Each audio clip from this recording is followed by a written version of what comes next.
Hello, race fans, and welcome to Disc Golf Daily. It is Tuesday, June 4th. So we hit a new high in the number of courses put in the ground in 1 week. Stay tuned after the news. We are the podcast that gets you caught up with disc golf news and growth in about 10 minutes. We've got a lot to touch on. Here we go. Portland Open stats catch-up. Gannon Buhr wins the Portland Open, his fifth career elite win and second of this season. He led the field in strokes gained tee to green and averaged a 1062 event rating. Huge. His 8-stroke margin of victory is the largest since the 2021 Las Vegas Challenge. And just for fun, thank you all the stat guys out there, the largest margin of victory in Pro Tour history was 12 strokes at the 2016 Ledgestone. On the women's side, Paige Pierce wins the Portland Open for the third time. It's her 52nd career elite win and first of 2024.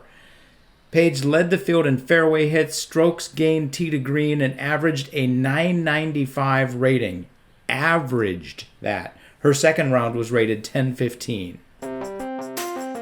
Our second news story of the day, the MVP Open by OTB has announced that they are holding a Pro Am event. It's happening the Tuesday morning before the tournament. The email just went out. Actually, just so you know, if you didn't hear about this yet, you should get on the MVP Open by OTB email list. They send out all of their prime news, all the intro stuff to the email list first. Anyway, starting at $500, you get to play a complete doubles round with some of your favorite players. They're doing a raffle draft right before things start where you get to pick what pro you play with. It's basically a who's who of disc golf right now. On the women's side, you can play with Own and Evelina. That's like card 1. You've got Missy and Paige in card 2. Ricky and Isaac, card 3, Matt Oram and Anthony Barella, card 4, Gannon and Cole, Calvin, James, Raven Newsom, and Simon Lizotte. It's basically everybody you ever wanted to play with.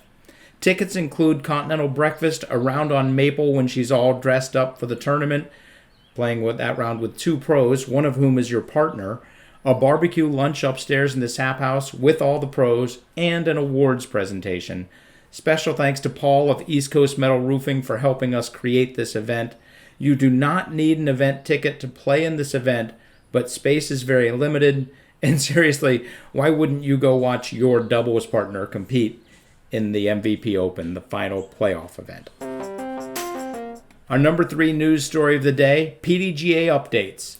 All right, live scores and stats updates. The PDGA continues to improve their live scores and stats. There's lots of stuff you can do, including keeping score for your own event, watching scores of every event going on, and checking out an ever-expanding display of stats for each player and course. Link in the show notes.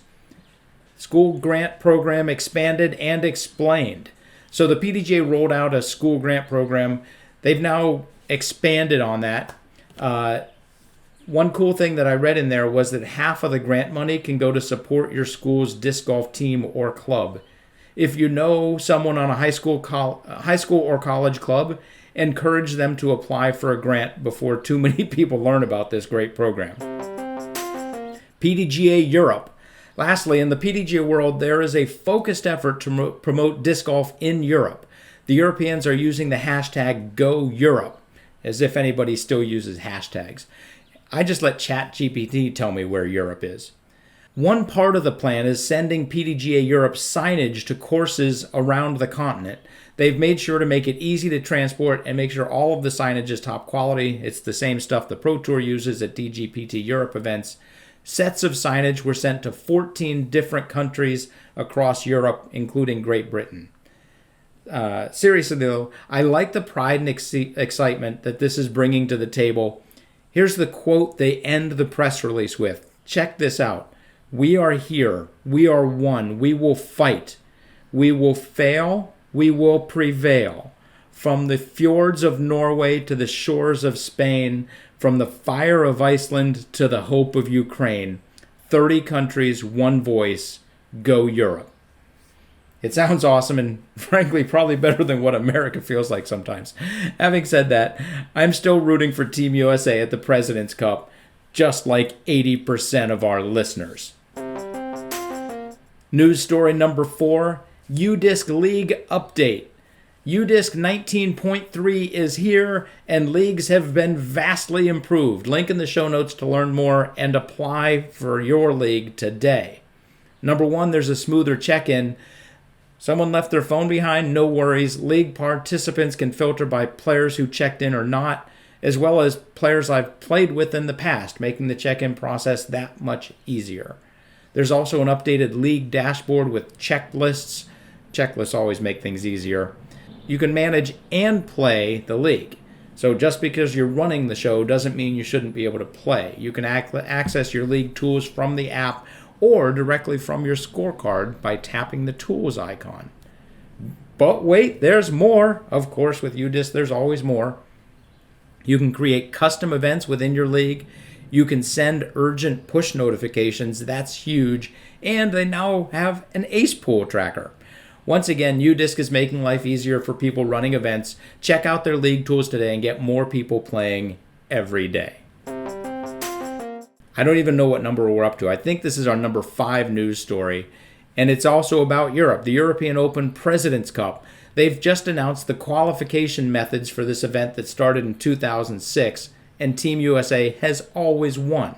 This is a team match between the best in the USA versus the best in Europe. It used to be an easy win for us Americans, but lately it's become closer and closer. It is held the day before the European Open in Nokia on the Beast. Each team has 11 members, and here's how they are selected. The President's Cup organizer selects one captain for each team. There are 2 women selected based on the official Disc Golf World Rankings. That's the ones the PDGA puts out. There are 4 men selected by the same rankings. 1 man selected by a fan vote, 1 man selected by the team captain, 1 woman as a reserve player selected by the rankings, and 1 man as a reserve player selected by the rankings. Probably didn't need to include those last 2. But anyway, you've got 11 players, 11 of the best players in disc golf on both sides going at it, head-to-head, match play. I don't know, I think it might be match play style, but either way, it's teams, and America's never lost. And we're not going to lose in 2024. Sorry, Europeans. I believe it's our number 6 news story of the day. The Beaver State Fling has a mini course. First off, it's great to have the Beaver State Fling on the Pro Tour at the Elite Series level. It's about time.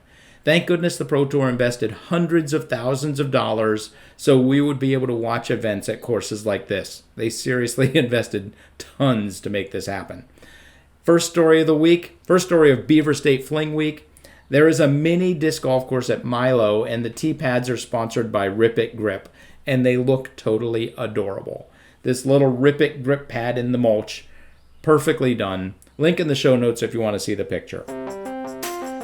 And our final news story of the day, Green Splatter with The Last Thing We Need is Another Disc Golf Podcast. I agree with Green Splatter on this one, but our podcast is different, said everyone ever. It's a fun read like most of their reads, but these 2 stats jumped out at me.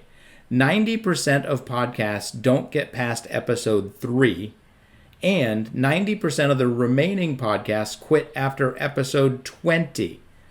So if you want to be in the top 1% of podcasts, just make it to episode 21.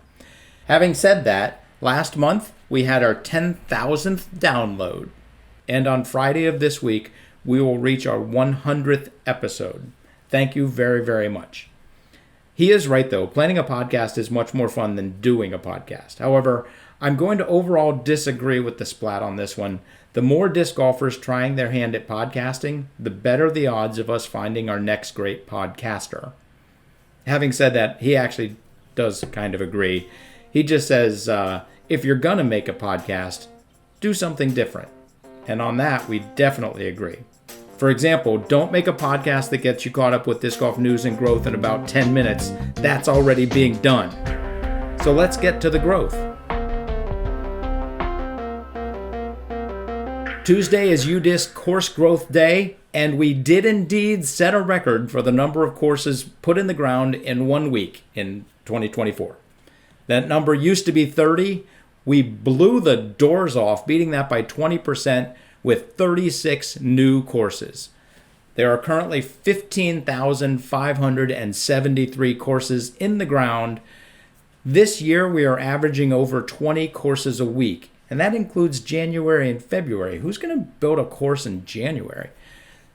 Averaging basically 3 courses per day. I'm estimating we'll have 16,169 courses at the end of the year, for a total of 1,069 new courses put in the ground in 2024. New courses is how people find out about disc golf and go play for the very first time. Actually, I'd love to see a stat on that. But new courses definitely bring new players. And the annual growth rate of courses is 7.8%. That's a great week for disc golf and a great day for Disc Golf Daily. If you have any thoughts, news, or opinions, shoot us an email at discgolfdaily@aol.com. Have fun, throw them straight, and hit the thin gap.